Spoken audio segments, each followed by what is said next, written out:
అందరికీ నమస్కారం. సుమన్ టీవీకి స్వాగతం, సుస్వాగతం. ప్రతి ఒక్కరికి ఏవో కొన్ని సమస్యలు ఉంటూనే ఉంటాయి. ప్రతి మనిషిని నీకు సమస్య ఉందని అడిగితే ఉంది అనే చెప్తారు, కానీ బయటికి చెప్పుకోలేరేమో. మరి మనలో చాలా మందికి సమస్యలు రావడానికి కారణాలు కాలసర్ప దోషాలు, చేతబడులు, అలానే దృష్టి దోషాలు. దీనివల్ల ఎన్నో రకాల సమస్యలు, చివరికి ఒక కుటుంబం రోడ్డు మీదకి వచ్చేసే పరిస్థితులు కూడా ఏర్పడుతూ ఉంటాయి.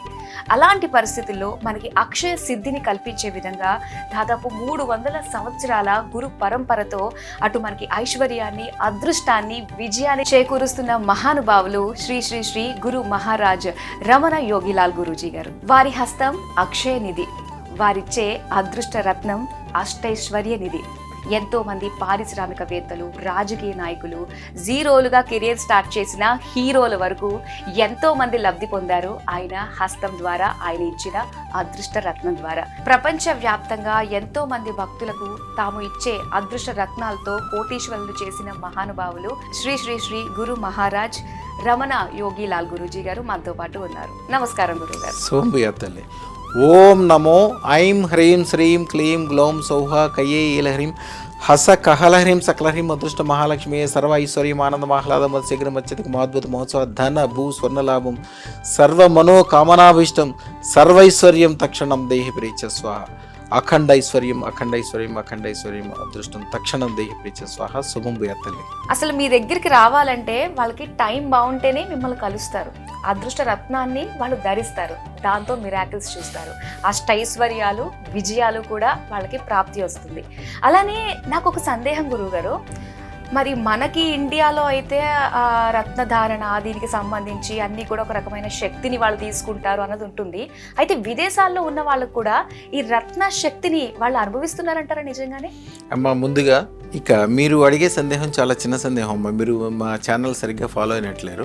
ఒక్కసారి ఫాలో అయితే మీకు కరెక్ట్గా ఐడియా వస్తుంది. ఎందుకంటే విదేశాల నుంచి ఎన్ని వేల మంది ఇక్కడి నుంచి విదేశాలు వెళ్ళిన వాళ్ళు, విదేశాలు వెళ్ళంగానే అందరూ ఏమనుకుంటారంటే విదేశీ వెళ్ళడం గొప్ప అనుకుంటారు. విదేశీ వెళ్ళడం అస్సలు గొప్ప కాదు. విదేశీ వెళ్ళడం అంటే మన ఊరి నుంచి పక్క ఊరికి వెళ్తాం. విదేశీ వెళ్ళిన తర్వాత ఉన్న ఊరిని కన్న తల్లిని వదిలి వెళ్తున్నారు కాబట్టి ఇక్కడ వాళ్ళు కనుక సంవత్సరానికి ₹1,00,00,000 సంపాదిస్తుంటే మీరు 100 కోట్లు సంపాదించాలి. మీరు ఎందుకు వెళ్ళారనే విషయం ఇప్పుడు మైండ్లో పెట్టుకోండి. జనరల్గా విదేశాలు వెళ్ళిన వాళ్ళు 10 సంవత్సరాల తర్వాత కూడా వాళ్ళు చాలా ఇబ్బందులు, ఎవడో ఫ్రెండ్ ఇంట్లో పడుకోవటం, ఎవడో ఒకసారిలో ఉండటం, పెళ్లి కాకపోవటం, భోజనానికి ఇబ్బంది. ఇక్కడేమో మహారాజుల్లాగా బతుకుతారు, అక్కడికి వెళ్ళి చాలా చాలా ఇబ్బందిగా బతుకుతూ ఉంటారు చాలామంది.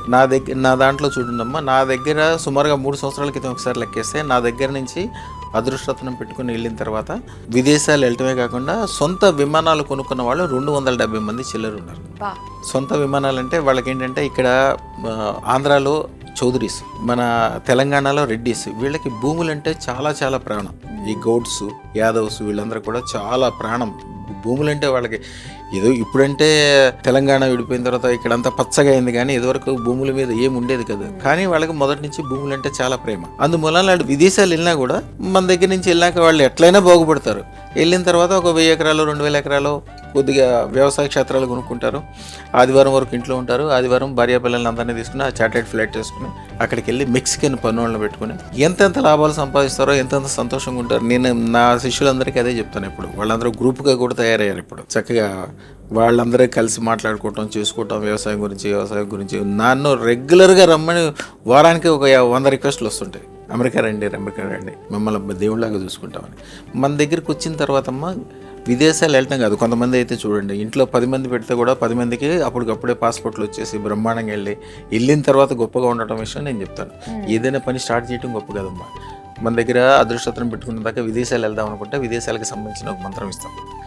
ఒక తెల్ల కాగితం తీసుకుని దాని మీద ఆంజనేయ స్వామి గుడి నుంచి తెచ్చుకున్న సింధూరంతో స్వస్తికి పూసి, స్వస్తికి రాసి పడమటి గోడకి ఎదురుగుండా కూర్చుని మేము ఇచ్చిన మంత్రం చదవాలి. విదేశాలు వెళ్ళటం చాలా చిన్న విషయం వద్దు, వెళ్ళటం కాదు. వెళ్ళిన తర్వాత విపరీతమైన సక్సెస్ ఉంటుంది. సంవత్సరంలోనే ఇల్లు కొనుక్కోవటము, పెళ్లి చేసుకోవటము. ఒక అమ్మాయి అయితే కెనడాలో ఉంటుంది. ఆ అమ్మాయి చదువుకోవడానికి వెళ్ళింది యాక్చువల్గా. ఎందుకంటే వచ్చే ముందు అమ్మాయి ఫోన్లో మాట్లాడేది. చదువుకోవడానికి వెళ్ళిన తర్వాత మంచి సంబంధం కుదరడం, అది కూడా చాలా చాలా మంచి సంబంధం. అది అసలు అలాంటి సంబంధాలు ఉంటాయని కూడా తెలియదు. అంత మంచి సంబంధం కుదరటం. అమ్మాయి ఉద్యోగాన్ని మామూలుగా చదువుకోవడానికి వెళ్ళినప్పటికీ ఒక చోట ఉద్యోగం చేస్తూ ఆ ఓనర్ తోటే పార్ట్నర్షిప్ తోటి మళ్ళీ వేరే సంస్థ పెట్టి సొంతగా అపార్ట్మెంట్స్ కొట్టుకుని అలాగే వాళ్ళు అతికి ఇవ్వడానికి వీలుగా ఎన్ని వ్యాపారాలు చేస్తుంది, ఎన్ని వ్యవహారాలు చేస్తుంది. ఆ అమ్మాయి ఏం చెప్పిందంటే, స్వామి మీరు నన్ను ఎప్పుడు అదృష్టం పెట్టుకున్నప్పుడు సొంత విమానం కొనుక్కోమని చెప్పారు కదా స్వామి, నేను ఇప్పుడు త్వరలో కొంటాను స్వామి అని చెప్పి మీరు టెస్ట్ మెడల్ చూపిస్తాను చూడండి. ముందు అమ్మాయి గారి కోసం అదృష్టం పెట్టించారు కదా, భార్య కోసం పెట్టించాము. అమ్మాయి వెళ్ళిన తర్వాత కూడా చాలా అనుకూలంగా అన్ని కూడా పాజిటివ్ గా ఈ రోజు మంచి స్టేటస్ లో ఉంది. అక్కడ మంచి పొజిషన్ లో ఉన్నారు కదా, మంచి పొజిషన్ లో సొంత ఇల్లు కొనుక్కున్నాం. మీ అమ్మాయి నాకు పెడతా ఉంటది, నేను త్వరలో విమానం కూడా కొంటాను స్వామి, మీరు దీవిచ్చారు నన్ను విమానం కొనగలిగే స్టేజ్కి వెళ్తానని, నాకు అలాగే వెళ్తున్నానని ఎప్పుడు మెసేజ్ కూడా పెడుతుంటుంది అమ్మాయి. అంత మంచి ఇలా చాలా మంది ఉన్నారు నిజంగా, వాళ్ళ సంతోషాన్ని టెస్టిమోనియల్స్ రూపంలో మనకి అందిస్తున్నవారు. ఒకళ్ళు ఇద్దరు కదమ్మా, వేల మంది. మన దగ్గరికి వద్దాం, మీరు ఫస్ట్లో అడిగారు, మన దగ్గరికి వద్దాము అనుకుంటే వాళ్ళు వద్దాం అనుకుంటే రాలేరు. అమ్మవారు వాళ్ళకి ఆ క్షణానికి వీడికి అదృష్టం కలగజేస్తేనే మన దగ్గర రాగలుగుతారు. వాళ్ళకి వచ్చిన తర్వాత ఇక వాళ్ళకి తెల్లారి నుంచి అవసరమే లేదు. అవును, చాలా చక్కగా తెలియజేశారు గురువు గారు, ధన్యవాదాలు.